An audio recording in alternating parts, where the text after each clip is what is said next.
Very good morning to all.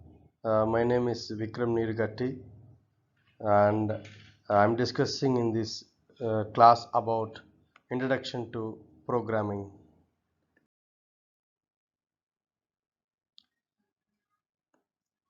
So, what is a programming, and why we require that programming? In olden days, the communication is just between person to person, but now the communication is between person to mission as well. Why we need to communicate with others? To share the information from one person to other person. For example, if I feel hungry, I need to ask my mom, can you serve a food for me? Without expressing my words, without share my feelings to others, they can't understand. So we require some medium to share the information. As we all know the English, we communicating with the English. So we sharing the information in English. If you know Telugu, we can share the information in Telugu, in Malayalam, Oriya. Like this, we require a language to share the information from one person to other person. Nowadays, human being has developed a missions to get solved their human problems. So we want to make the uh, hard copy. We want to make the soft copy of the attendance. Previously, we used to maintain the attendance manually by taking the things. Nowadays, we can computerize everything. We can digitalize the information. We are digitalizing the information with the help of the machines, with the help of the systems. So here, to get solve our problems, we need to communicate with the machines. So here we require a language to communicate with a machine. That language is called a programming language. The programming languages may be a C, C++, Java, etc. The way how we communicating with the English, in a similar way we need to communicate with the mission as well. But here the mission understands the language only in 0 and 1. That is called the binary language. But whereas we can understand the English. So here is there is a gap.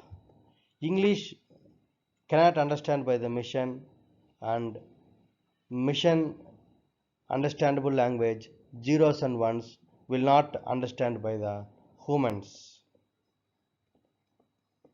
To fill this gap, many experts have designed a programming language that which fills this gap.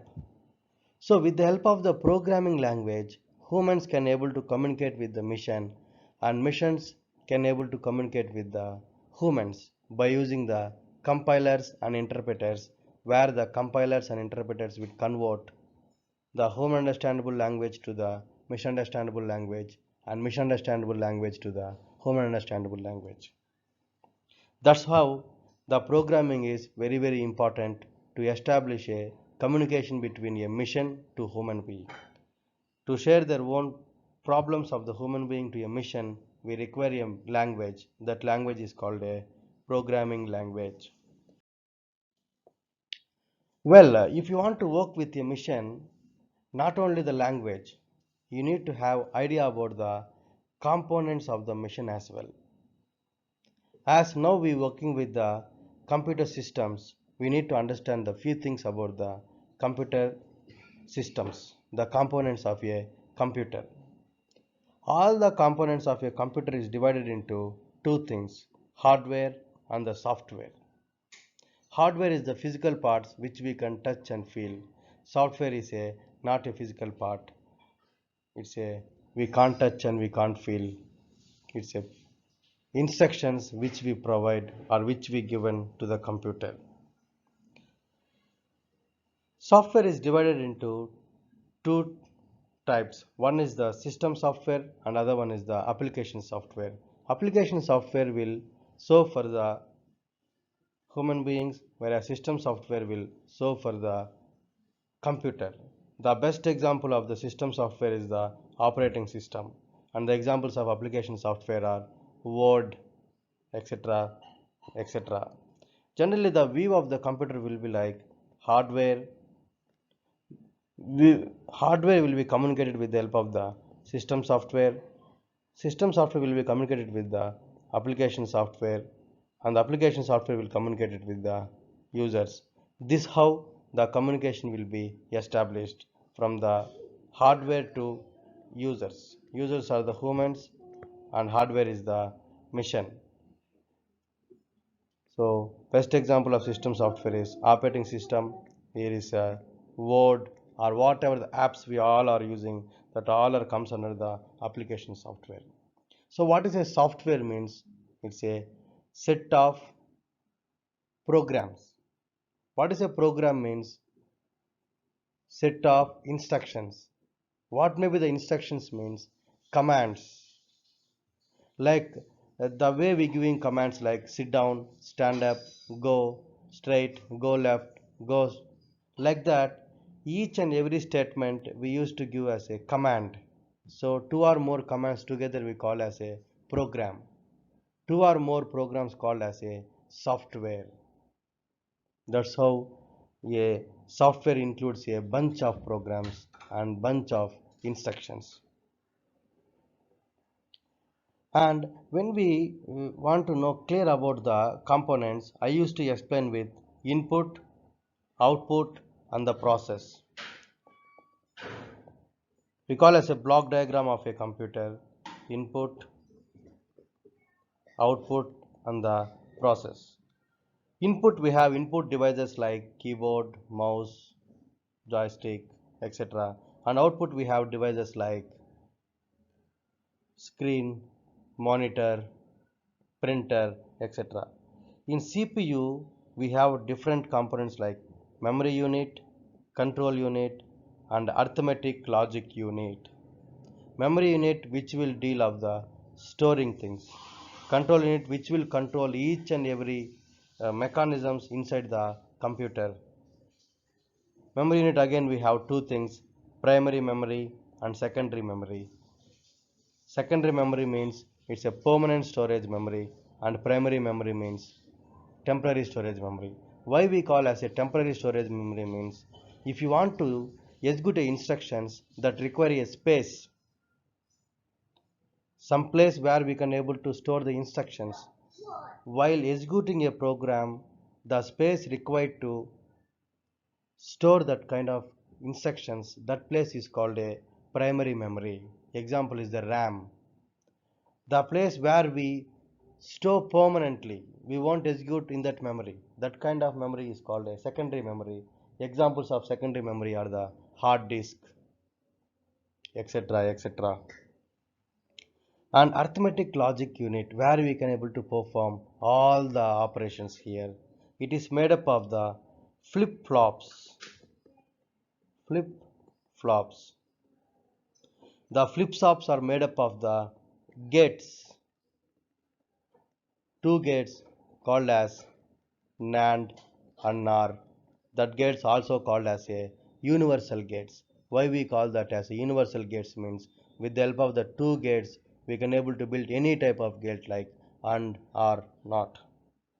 So that's ALU is made up of gates. So we need to understand these basic components of a mission. And coming to the language point of view, as I said before, we have the languages divided as some low level, high level, and middle level. Low level means completely understandable by the mission, that is a binary language. High level means completely understood by the human beings, for example C, C++, Java, etc. Whereas middle level means some part of the things will be understandable to the mission and some part of the things will be understandable by the human being. For example, it's assembly language. So who will convert the high level language to low level language and low level to high level language means compiler, it is a software. An interpreter, it is also software which will convert the high level to low and low level to high. Binary to C language, binary to high level to binary will convert by using these compilers and interpreters. What is difference between the compiler and interpreter means compiler will convert whole program at a time to a binary program, whereas interpreter will convert single line at a time. As we in this curriculum we learning a C language. C is a compiler. It's a compiling programming languages, and apps, applications all will come under the software, application software.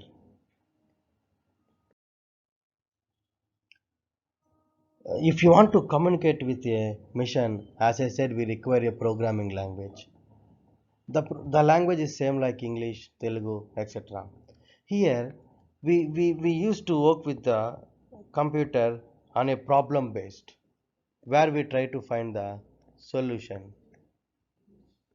So first we identify the problem. For that problem we'll identify the solution. That solution will be written in the form of algorithm. An algorithm will be written in the form of a design called as flowchart. Based upon the algorithm and the flowchart, then we will write a program. Once we write a program, we will execute, then we will get a solution based upon the output. This is the simple steps where we will use to follow while solving any kind of the program, solving any kind of the problem with the help of a computer systems. So here we need to understand what is a problem. A problem may be a addition of 10 numbers, addition of 2 numbers, recognizing the voice, recognizing the image, recognizing the picture. Like that we have many problems in a real life.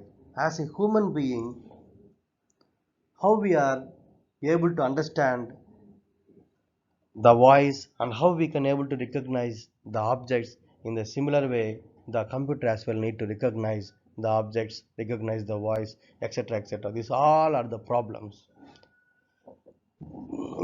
So algorithm is a solution to that problem, where we will write in a step by step process. Step by step process is called a algorithm. For example, we have a problem like how we can prepare a tea. Those who can prepare a tea, immediately they will do it out. In an instant, at a starting state, a learner, how he can prepare a tea, we need to write in a step by step like first one.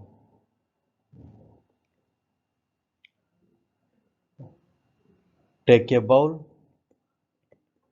In a bowl, take a few water. Then switch on the stove.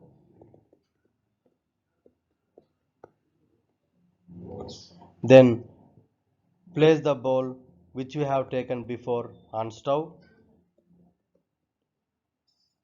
Add some sugar and tea powder till it get heated. Put the flame in low. Then add some milk to it. Then put the flame for 5 to 10 minutes. Then stop it out. Like this, the algorithm can be in any language. As we know English, we write in the language, we write in the algorithm in the English. Steps to solve the problem. That's it. You can write in Telugu as well, Tamil, any language. Algorithm can be any language where you can able to understand and freely divide it out. Based upon this algorithm, once we write, as human being can remember the pictures for long time, we convert this step by step into the flow chart. So regarding the flow chart, we will discuss in next slide. Similarly, we will go with one more example to write the algorithm. Telephone conversation.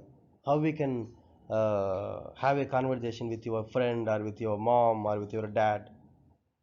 First, we need to go near to the phone or pick up your mobile phone. You need to know dial a number of your friend. Once it get rings, other side of the friend need to lick up the phone. Once lifting up the phone, he will say hello. Then you will start, hi, how are you? I'm Vikram. I'm fine. Then you say bye bye, bye. Then you switch off the, you disconnect the call. and usage of the mobile. This is the algorithm, how we have a conversation between them. Like that, we need to write the step-by-step procedure for any solution. Okay, you can write any language. And you have one more term called pseudocode. Pseudocode is, it is between algorithm and the program. Once you design an algorithm, the program can be done in any programming language. The algorithm will be same for any programming language.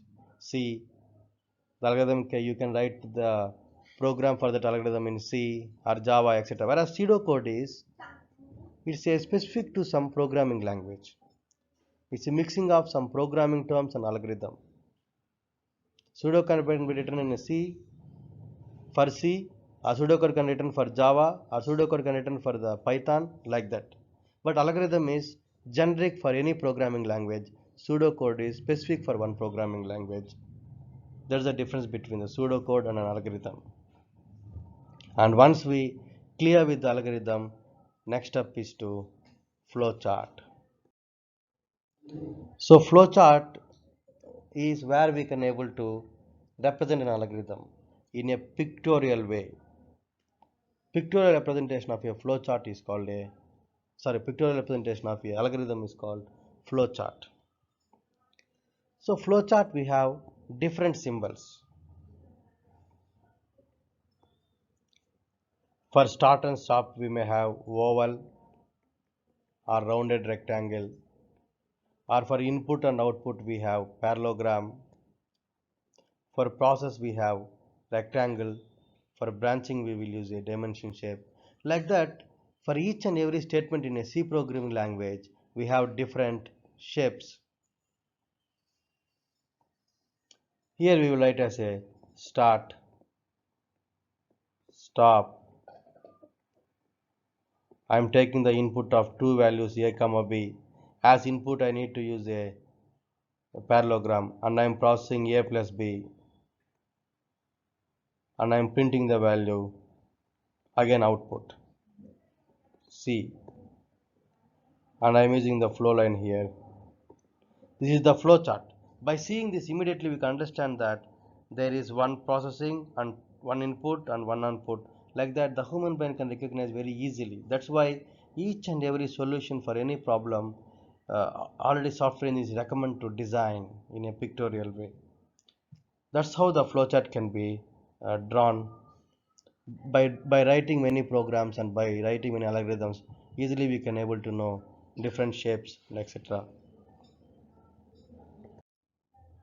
Next part is writing the program. As I said, program is a software. We will write the set of instructions. All the bunch of program is called a source code. Once you design an algorithm and flowchart, you can write a program in any language. That may be a C or C++ or Java, etc. But what is the difference between one programming language to other programming language means, sorry, syntax and semantics. You need to know what is the syntax and what is the semantics for the C programming language, and what is the syntax and what is the semantics for the Java programming language. Like that, if you know the syntax and semantics for any programming language, then easily you can able to write a program. As we are learning the C here, C is a structured programming language. It has some structure like, as we discussed in previous class, the C program execution will start from main. The coding should be within the open and closed curly brace. On top of that, we need to use some preprocessor directives like this. And whatever the program you write to the computer, that should understand how it understands. Then it comes a picture data. First, the computer should understand what is a data.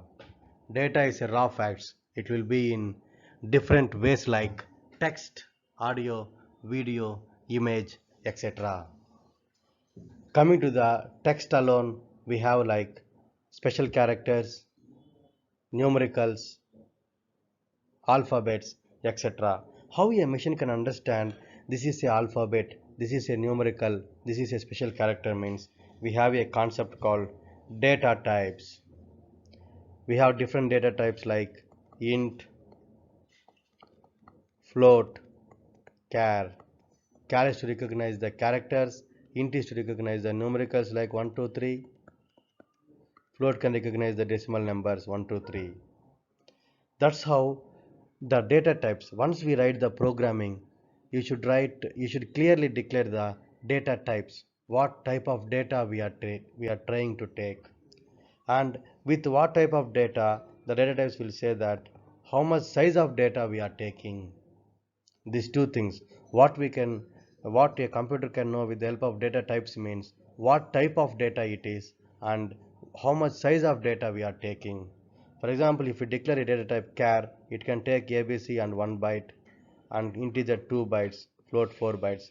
The size as well depending upon the how much bit computer. If it is 32-bit computer one size, 64-bit computer one side, like that, it is depends upon the uh, how much bit computer it is, uh, like that. And one more thing, the data may be many things. We should identify what. For example, you are taking the data 3 and 4 and 7. I want to know what data you are taking and what are there. Identifier name. That's why we create the variables like a, b, c. Variables are the names where we can able to identify it out. For example, we all have the name Vikram, Rakesh, Ramesh, like that. For data as well, we name it out. We name with the help of the variables.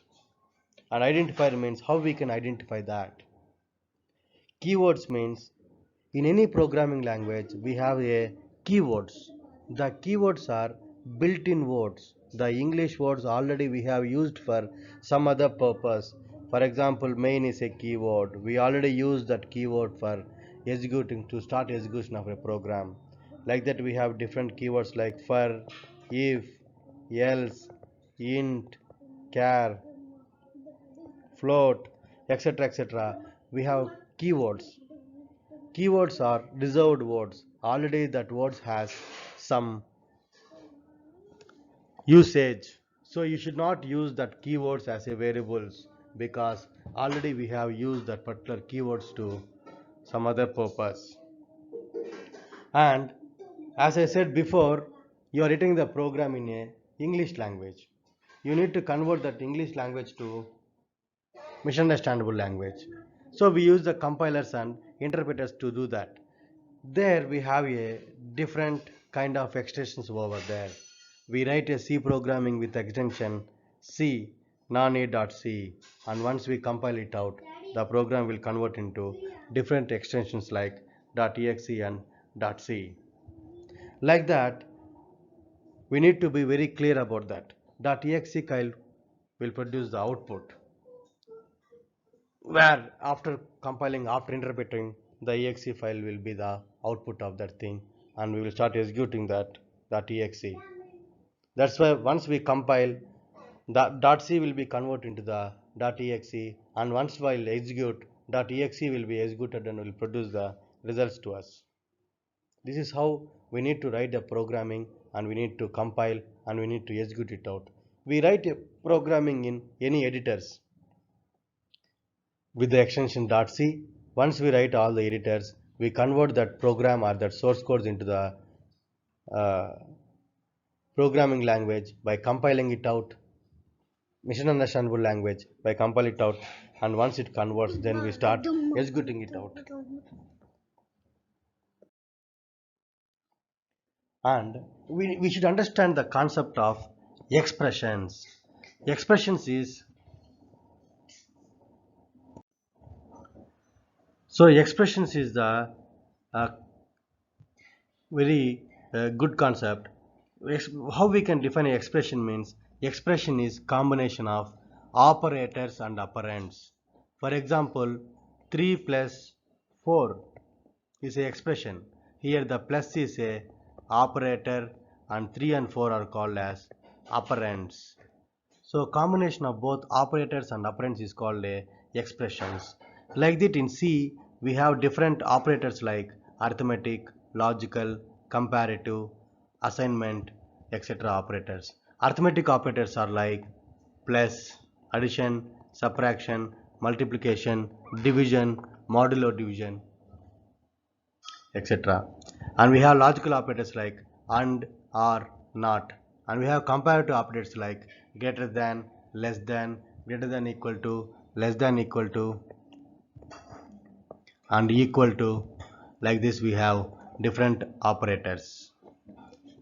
And not equal to. These are comparative operators. When coming to the assignment operator is equal to, A equal to B. I am assigning the B to A. For example, A equal to 3. I am assigning the value 3 to A. And C equal to 5. I am assigning the value 5 to C variable. This is how the assignment operator plays a role. Whenever you want to assign a value to a variable, then you need to use a operator called assignment operator. And we have many operators, but compiler need to know that which operator should execute first. For example, we have an expression like this. Here, each and every operator has some rank. Which operator should execute first? For example, multiplication has higher rank than addition and subtraction.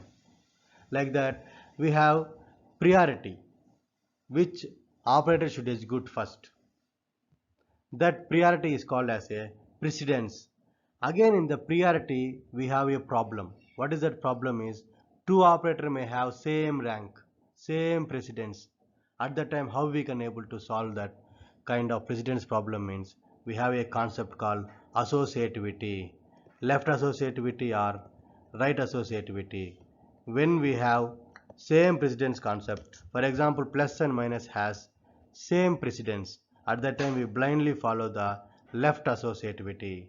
The compiler will execute the expression in a way that it's perform the operation from left to right. This is the left associativity, where the expression will be executed from left side to right side. That's called left associativity. If we try to execute the expression from right to left means, then we call as right associativity. Like that, the precedence problems can be solved with the help of associativity, that may be left or right, whenever the operators has same precedence, same priority or same rank.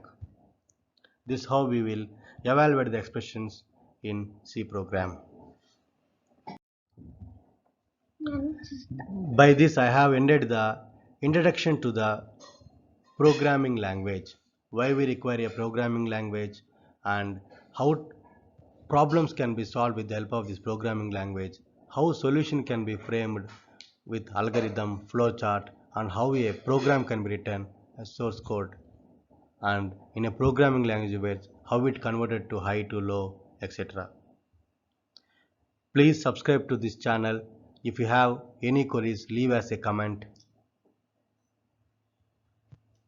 Personally want to contact, please go with my personal ID vikramneergatti@gmail.com, and whatever the material I uploaded, I used to put in my website vikramneergatti.com, and I used to post my videos in my YouTube channel Vikram Neergatti.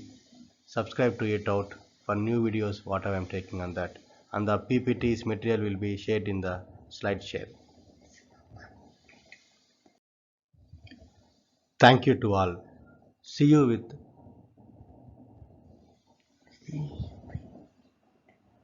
with new topic in a C in next video. Thank you.